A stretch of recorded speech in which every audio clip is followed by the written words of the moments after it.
তো গাইস আমি কিন্তু এটা বানিয়েছি প্রথমে সাদা ছিল ওকে আমি কি করে দেখাচ্ছি দাঁড়াও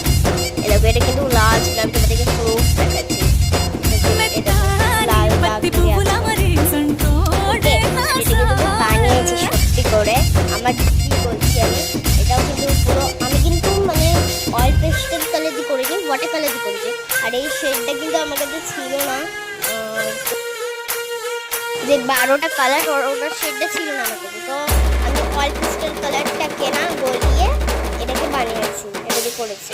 তোরা চাইলে কন্ট্রাস্ট কালারের ওয়াটার কালার এটাকে দেখাচ্ছি কত সুন্দর হয় আর এটা কিন্তু অন্ধকারে আমাদের যে গোটা ঘরটা আছে না পুরো লাইট দিয়ে গোলাপি গোলাপি করে দেয় তুমি দেখো গোলাপি তো ঘরটা আমাদের আরো গোলাপি ডার্ক গোলাপি করে দেয় আমি মানে রাতে একটা ভিডিও বানাবো